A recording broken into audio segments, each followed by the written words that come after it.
ओम नमः शिवाय। शिव जी सदा सहाय। ओम नमः शिवाय। गुरु जी सदा सहाय।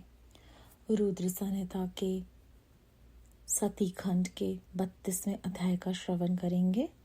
गणों के मुख से और नारद से भी सती के दग्ध होने की बात सुनकर दक्ष पर कुपित हुए शिव का अपनी जटा से वीरभद्र और महाकाली को प्रकट करके उन्हें यज्ञ विध्वंस करने और विद्रोहियों को जला डालने की आज्ञा देना।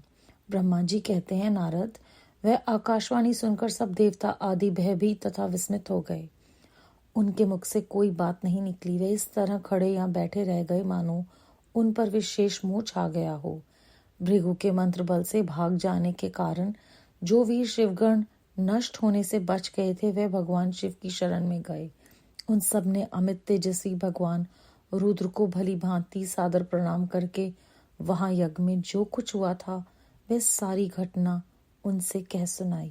गण बोले, महेश्वर, दक्ष बड़ा दुरात्मा और घमंडी है। उसने वहां जाने पर सती देवी का अपमान किया और देवताओं ने भी उनका आदर नहीं किया। अत्यंत गर्व से भरे हुए उस दुष्ट दक्ष ने आपके लिए यज्ञ में भाग नहीं दिया, दूसरे देवताओं के लिए दिया और आपके विषय में उच्च स्वर से दुर्वचन कहे। प्रभु, यज्ञ में आपका भाग न देखकर सती देवी कुपित हो उठी और पिता की बारंबार निंदा करके उन्होंने तत्काल अपने शरीर को योगाग्नि द्वारा जलाकर भस्म कर दिया। यह देख 10,000 से अधिक पार्षद लज्जावश शस्त्रों द्वारा अपने ही अंगों को काट काट कर वहां मर गए। शेष हम लोग दक्ष पर कुपित हो उठे और सबको भय पहुंचाते हुए वेग पूर्वक उस यज्ञ का विध्वंस करने को उद्यत हो गए, परंतु विरोधी भृगु ने अपने प्रभाव से हमें तिरस्कृत कर दिया। हम उनके मंत्र बल का सामना न कर सके। प्रभु विश्वंभर, वे ही हम लोग आज आपकी शरण में आए हैं। दयालो, वहां प्राप्त हुए भय से आप हमें बचाइए, निर्भय कीजिए। महाप्रभु, उस यज्ञ में दक्ष आदि सभी दुष्टों ने घमंड में आकर का विशेष रूप से अपमान किया है। कल्याणकारी शिव, इस प्रकार हमने अपना सती देवी और मूढ़ बुद्धि वाले दक्ष आदि का भी सारा वृतांत कह सुनाया। अब आपकी जैसी इच्छा हो वैसा करें। ब्रह्मा जी कहते हैं, नारद, अपने पार्षदों की ये बात सुनकर भगवान शिव ने वहां की सारी घटना जानने के लिए शीघ्र ही तुम्हारा स्मरण किया। देव ऋषि, तुम दिव्य दृष्टि से संपन्न हो, अतः भगवान के स्मरण करने पर तुम तुरंत वहां पहुंचे और शिव जी को भक्ति पूर्वक प्रणाम करके खड़े हो गए। स्वामी शिव ने तुम्हारी प्रशंसा करके तुमसे दक्ष यज्ञ में गई हुई सती का समाचार तथा दूसरी घटनाओं को पूछा। तात शंभु के पूछने पर शिव में मन लगाए रखने वाले तुमने शीघ्र ही वह सारा वृतांत कह सुनाया जो दक्ष यज्ञ में घटित हुआ था। मुने, तुम्हारे मुख से निकली हुई बात सुनकर उस समय महान रौद्र पराक्रम से संपन्न सर्वेश्वर रुद्र ने तुरंत ही बड़ा भारी क्रोध प्रकट किया।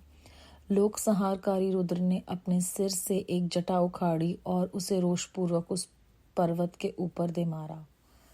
मुने, भगवान शिव के पटकने से उस जटा के 2 टुकड़े हो गए और महाप्रलय के समान भयंकर शब्द प्रकट हुआ। देव ऋषि, उस जटा के पूर्व भाग से महाभयंकर महाबली वीरभद्र प्रकट हुए, जो समस्त शिवगणों के अगुआ हैं। वे भूमंडल को सब ओर से व्याप्त करके उससे भी 10 उंगल अधिक होकर खड़े हुए। वे देखने में प्रलयाग्नि के समान जान पड़ते थे। उनका शरीर बहुत ऊंचा था। वे 1000 भुजाओं से युक्त थे। उन सर्वसम्मत महारुद्र के क्रोध पूर्वक प्रकट हुए निश्वास से 100 प्रकार के ज्वर और 13 प्रकार के सन्निपात रोग पैदा हो गए। तात, उस जटा के दूसरे भाग से महाकाली उत्पन्न हुई, जो बड़ी भयंकर दिखाई देती थी।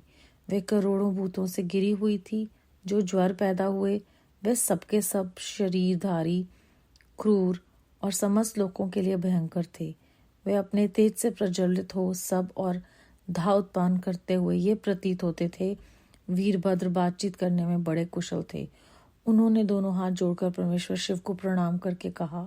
वीरभद्र बोले, महारुद्र, सोम, सूर्य, अग्नि 3 नेत्रों के रूप में धारण करने वाले प्रभु, शीघ्र आज्ञा दीजिए। मुझे इस समय कौन सा कार्य करना होगा? ईशान, क्या मुझे आधे ही क्षण में सारे समुद्रों को सुखा देना है या इतने ही समय में संपूर्ण पर्वतों को पीस डालना है? हर मैं एक ही क्षण में ब्रह्मांड को भस्म कर डालूं या समस्त देवताओं और मुनीश्वरों को जलाकर राख कर दूं? शिव, ईशान, क्या मैं समस्त लोगों को उलट पुलट दूं या संपूर्ण प्राणियों का नाश कर डालूं?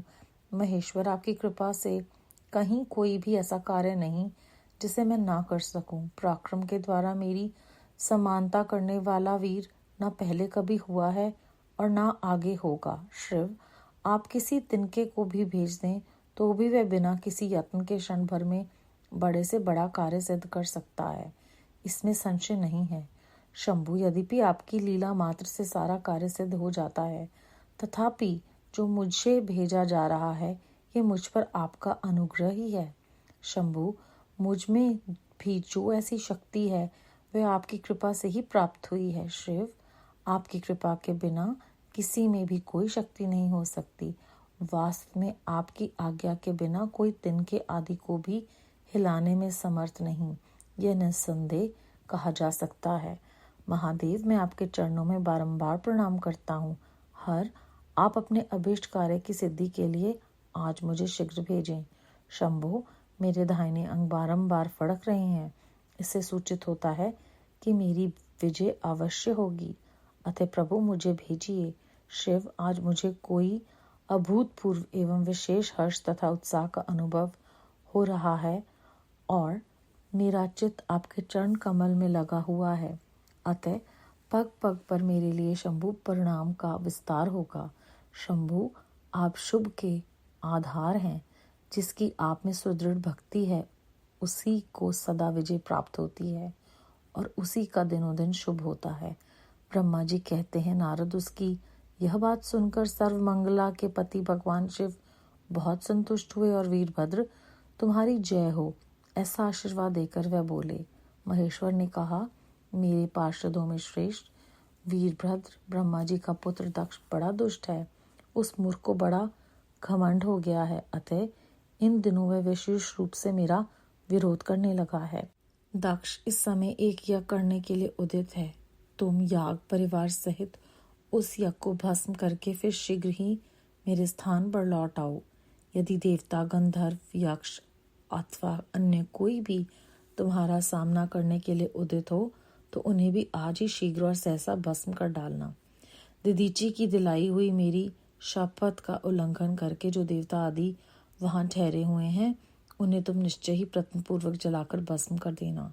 जो मेरी शपथ का उल्लंघन करके गर्वयुक्त हो वहां ठहरे हुए हैं वे सब के सब मेरे द्रोही हैं, अतः उन्हें अग्निमय माया से जला डालो।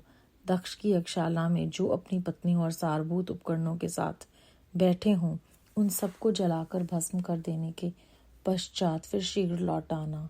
तुम्हारे वहां जाने पर विष्णुदेव आदि देवगण भी यदि सामने आ तुम्हारी सादर स्तुति करें तो भी तुम उन्हें शीघ्र आग की ज्वाला से जलाकर ही छोड़ना। वीर, वहां दक्ष आदि सब लोगों को पत्नी और बंधु बांधवों सहित जलाकर कलशों में रखे हुए जल को लीला पूर्वक पी जाना।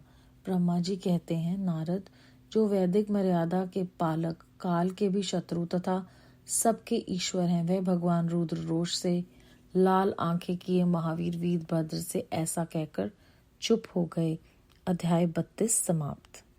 यहाँ पर हमें इस अध्याय में बार बार फिर से याद करवाया जाता है कि जब क्रोध आता है और हमारी बुद्धि भ्रष्ट हो जाती है तो हम माया के वश में होकर या तो सन रह जाते हैं या गलत काम करते हैं।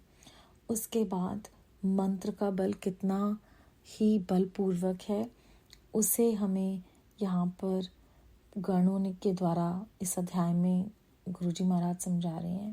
वो कहते हैं कि भृगु के मंत्र का बल इतना ज़्यादा था कि हम वहाँ टिक नहीं पाए और सामना नहीं कर पाए उनका। तो मंत्र उच्चारण की जो महिमा है वो भी हमें यहाँ समझा दी कि अगर कोई गलत इंसान भी अपनी निष्ठा से कोई भी कर्म करता है, अगर परमात्मा उसका साथ देते हैं तो अगर अच्छे के लिए किया जाएगा तो उसका तो क्या ही जो है वो हमें परिणाम मिलेगा। साथ ही साथ इस अध्याय में हमें फिर से उन्होंने बताया है कि ब्रह्मा जी कहते हैं कि नारद जी जो हैं वो दिव्य दृष्टि से संपन्न है, इसलिए जब शिवजी महाराज ने उन्हें याद किया तो वो वहाँ पहुँच जाते हैं और सारा वृतांत बताते हैं। अब क्रोध के कारण बहुत सारे ज्वर और रोग पैदा होते हैं। सनीपात एक ऐसा बुखार है जिसका नाम इस शब्द से लिया गया है कि जब सब कुछ इकट्ठा हो जाए तो वित्त, पात, कफ और वात के सारे तरह के दोष जो हैं वो हमारे शरीर को जब आ घेरते हैं तो ये ज्वर होता है। और सारे जो भी ये बुखार और बीमारियां हैं ये क्रोध से होते हैं। तो हमें क्रोध ना करने की भी प्रेरणा यहाँ पे दी जा रही है। उसके बाद वो कहते हैं कि जो वीरभद्र हैं वो कहते हैं कि आप सब कुछ कर सकते हैं लेकिन आपने मुझे चुना है तो मैं तो बहुत ही धन्य हो गया हूँ। और साथ ही साथ कि हमें ये प्रेरणा भी इस अध्याय में फिर से मिल रही है कि हम कुछ नहीं करते, सब कुछ परमात्मा करते हैं। वो केवल और केवल हमें इस बात के लिए चुनते हैं, ये हमारा सौभाग्य है। हमें सिर्फ ये याद रखना है क्योंकि वास्तव में तो परमात्मा की आज्ञा के बिना पत्ता भी नहीं जो है वो हिल सकता। और परमात्मा की कृपा से ही वीरभद्र को पहले से ही पता चल जाता है कि वो इस कार्य में जो भी उनको मिल रहा है वो संपन्न कर पाएंगे। और फिर वो हमें एक बहुत ही महत्वपूर्ण बात याद करवाते हैं कि जिसकी भगवान शिव में भक्ति हो दृढ़ता पूर्वक, वो उसकी हमेशा विजय होती है और उसका दिन जो है वो शुभ होता है। अब विजय सिर्फ हमें बाहरी लौकिक विजय नहीं मिलती, हमारे अंदर जो विकार हैं वो भी धीरे धीरे अपना जो प्रभाव है वो कम कर देते हैं क्योंकि हमें वो उन पर विजय पाने की प्रेरणा भी देते हैं और आशीर्वाद भी देते हैं। उसके बाद घमंड नहीं करना है और विरोध करते हैं जब हम मोह में आ जाते हैं। इसीलिए दक्ष से ये कुकर्म हुआ, फिर से हमें याद करवाया उन्होंने। और फिर अंत में वो कहते हैं कि परिवार सहित जो भी वहाँ बैठा है, जो भी गलत काम कर रहे हैं, उन सबको तुम जलाकर राख कर दो।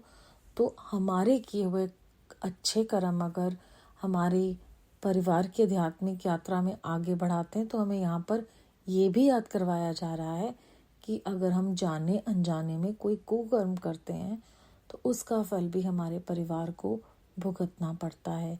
ये जीवन की छोटी छोटी लेकिन महत्वपूर्ण बातें हमारे लिए मार्गदर्शक हैं। गुरु जी का अनंतम शुक्राना है कि वो हमारा ध्यान इस ओर लेकर जा रहे हैं। बेअंत बेअंत शुक्राना गुरु जी महाराज। ओम नमः शिवाय। शिव जी सदा सहाय। ओम नमः शिवाय। गुरु जी सदा सहाय।